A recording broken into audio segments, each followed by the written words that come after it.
जय हिंद दोस्तों, मेरा नाम है अनिरुद्ध और मैं आप सभी का वेलकम करता हूं करियर विल आईएएस पर। दोस्तों, रिसेंटली हमारे अंडमान बेसिन में जो नेचुरल गैस को डिस्कवर किया गया, आई एम वेरी श्योर आपने उस डेवलपमेंट को लेके कई सारे आर्टिकल्स और वीडियोस को देख लिया होगा। लेकिन दोस्तों, इंडिया वहां पे रुका नहीं, बिकॉज अब जो रिपोर्ट्स और डेवलपमेंट्स सामने आ रही हैं, बताया जा रहा है कि इंडिया के द्वारा अपना अभी तक का जो सबसे बड़ा एनर्जी हंट है, जो सबसे बड़ा ऑयल और गैस का एक्सप्लोरेशन है, उसको अब हमने शुरू कर दिया है। और ये एक नहीं, दो नहीं, एक साथ चार बेसिन्स के अंदर इंडिया के द्वारा इस ऑयल और गैस की एक्सप्लोरेशन को शुरू किया जाने वाला है। आप लोग यहाँ पे देख सकते हैं खबर। दोस्तों, आज से कुछ ही दिन पहले सामने आई है। Not just Andaman, after fresh gas finds India expands oil and gas hunt along the east coast. यहाँ पर भी देख सकते हैं ये वाले जो 4 अलग अलग बेसिन्स जहाँ पर हम लोग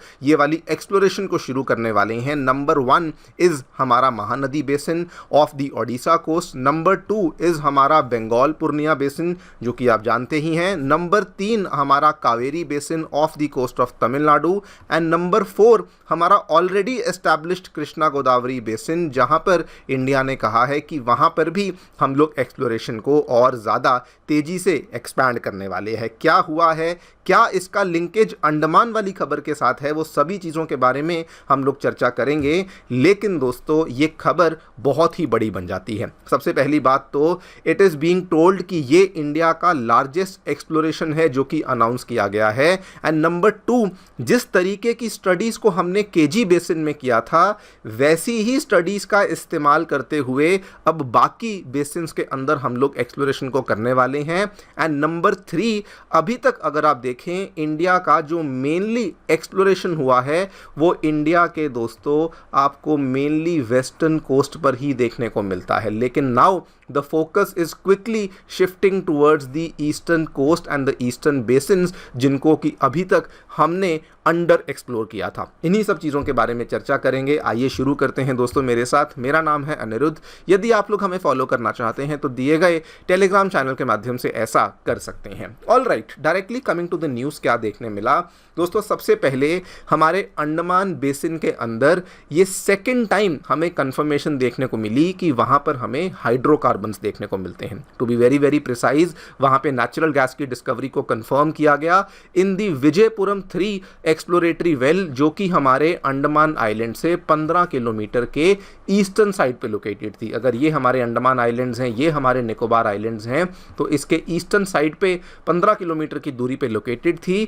1900 मीटर की हमारी ये वाली गहराई पे हमें ये वाली जो गैस की इंडिकेशंस हैं ये देखने को मिली। अब इससे जो सबसे बड़ी चीज़ कंफर्म हुई, जो कि अभी तक कंफर्म नहीं थी, वो ये हुई कि अंडमान बेसिन के अंदर ऐसा नहीं कि केवल एक ही जगह पे आपको ऑयल और गैस देखने को मिलता है। सबसे इम्पॉर्टेंट चीज़ कंफर्म हुई कि वहाँ पर एक बहुत ही बड़ा पेट्रोलियम सिस्टम लोकेटेड है, rather than just an isolated pocket of gas. और इसीलिए सेम जगह पे जब आपको सेकेंड हाइड्रोकार्बन डिस्कवरी कंफर्म हुई, तो इससे ये चीज़ कंफर्म हो गई कि एक्सप्लोरेशन को केवल एक जगह पे सीमित रखना सही नहीं होगा, बल्कि एक्सप्लोरेशन को हमें और भी ज़्यादा आगे बढ़ाना चाहिए। बस इसी चीज़ से इंस्पिरेशन लेते हुए, इसी चीज़ से दोस्तों प्रेरणा लेते हुए इंडिया ने डिसाइड किया कि हमारे जो दूसरे सेडिमेंट्री बेसिन्स हैं, जिनको हमने अभी तक एक्सप्लोर नहीं किया था,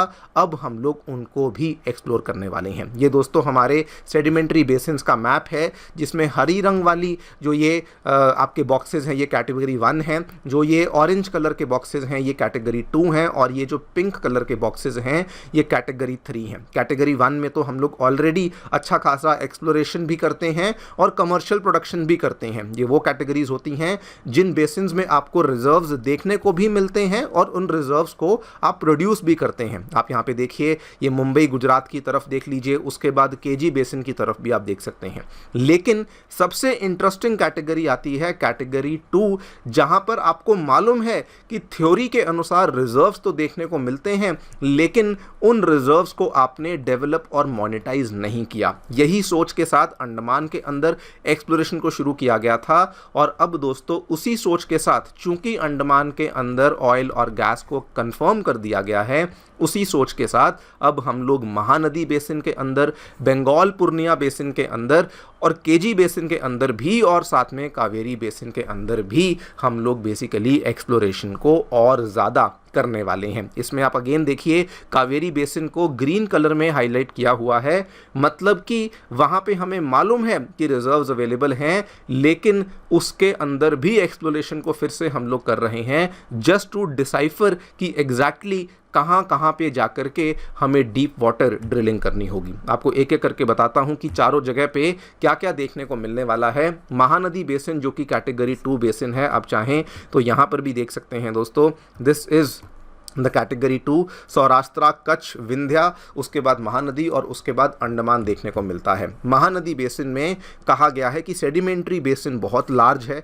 हिस्टोरिकली इसको ज़्यादा एक्सप्लोर नहीं किया गया और जियोलॉजिकल स्ट्रक्चर्स इसमें कहा जाता है कि हाइड्रोकार्बन्स को होल्ड करने की क्षमता रखते हैं। टू बी प्रिसाइज, प्लायोसीन से लेके क्रिटेशियस पीरियड तक आपको इसके अंदर डिपोजिशंस देखने को मिली एंड साथ में जो सेडिमेंट्री सेक्शंस हैं वो मान के चलिए 8 किलोमीटर की डेप्थ के अराउंड डीप वाटर रिजर्वॉयर्स में आपको सिग्निफिकेंट पोटेंशियल देखने को मिलता है। सिमिलरली बंगाल और Purnea basin which is again one of India's least explored sedimentary regions, वहां पर भी सेम चीज कहा गया कि 10 किलोमीटर की थिकनेस के बियॉन्ड आपको गंगा ब्रह्मपुत्र रिवर सिस्टम की वजह से जो डेपोजिशंस देखने को मिली हैं, वहां पर मायोसिन एज के साथ संबंधित हाइड्रोकार्बन की डेपोजिशंस और एक्यूमुलेशंस देखने को मिल सकती हैं। नंबर 3 पे दोस्तों कावेरी बेसिन, जिसमें कि अगेन इस मैप को देखिए, इवन दो इसको ग्रीन यानी कि कैटेगरी 1 कैटेगरी में रखा गया है, यानी कि हाइड्रोकार्बन्स वहां पे हैं,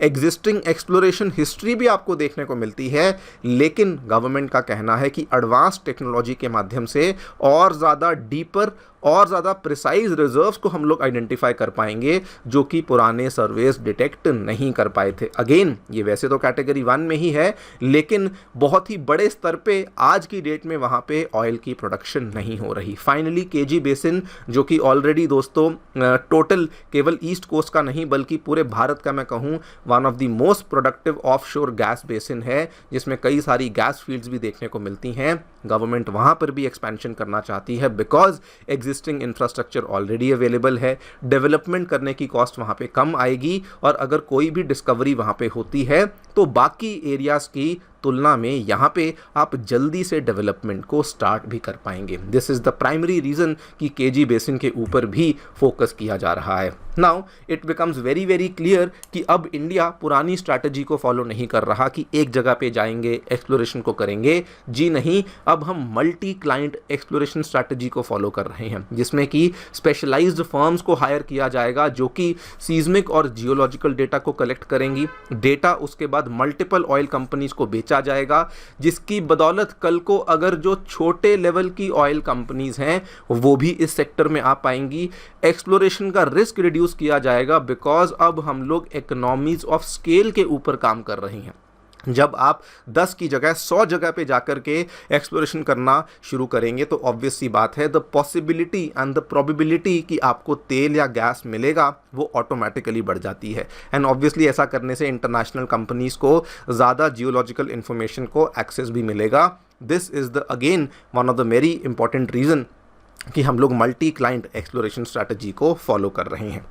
सबसे बड़ा क्वेश्चन आता है, ईस्ट कोस्ट अब नया फोकस क्यों बन गया है? ऐतिहासिक तौर पे अगर आप देखें, इंडिया का जो हाइड्रोकार्बन प्रोडक्शन है वो दोस्तों मेनली आपको वेस्टर्न कोस्ट से ही देखने को मिलता है, और वो भी अगर आप देखें तो गुजरात और मुंबई यानी कि महाराष्ट्र के कोस्ट पे आपको ज़्यादातर फोकस देखने को मिलता है। थोड़ा बहुत आपको राजस्थान में भी देखने को मिलता है। उसके अलावा बस ईस्ट कोस्ट पे मेनली केजी बेसिन ही आपको देखने को मिलता था। लेकिन ये वाली जो मुंबई और गुजरात वाली फील्ड्स हैं ये मैच्योर हो चुकी हैं, सिंपल भाषा में कहें ये बूढ़ी हो चुकी हैं, और वहाँ पर एक्सप्लोरेशन करने के लिए कॉस्टिंग भी बढ़ जाती है और बहुत ही एडवांस्ड टेक्नोलॉजी की आवश्यकता पड़ती है। लेकिन ईस्ट कोस्ट उसकी तुलना में बहुत ज़्यादा अनएक्सप्लोर्ड एकरिएज ऑफर करता है, डीप वाटर अपॉर्चुनिटीज़ ऑफर करता है, बेटर प्रोबेबिलिटी ऑफर करता है। एक्सपर्ट्स का ये कहना है कि आने वाले टाइम में बे ऑफ बंगाल और अंडमान का जो रीजन है, this will represent India's largest major unexplored hydrocarbon frontier, मतलब कि वहाँ पर आपको ज़्यादा पॉसिबिलिटी है तेल को मिलने की, गैस की, एक्सप्लोरेशन की। That is again the most important reason कि अब दोस्तों ईस्ट कोस्ट के ऊपर पूरा का पूरा फोकस शिफ्ट हो चुका है। नाउ आई नो बहुत सारे लोग ये कहेंगे कि हम सिर्फ एक्सप्लोरेशन ही करते रहते हैं और कुछ आगे होता नहीं है। दोस्तों exploration is a time taking process, लेकिन एक बार एक्सप्लोरेशन हो जाती है उसके बाद प्रोडक्शन होने में उतना टाइम वाकई में नहीं लगता। सो येस, पेशेंस आपको रखनी होगी, but it is a good and a welcome move कि इंडिया अब एक्सप्लोरेशन को भी एक मैसिव लेवल पे कर रहा है। जो भी डेवलपमेंट होगी आपके सामने पेश करेंगे। मेरी तरफ से इतना ही। Thank you so much for listening. Stay tuned and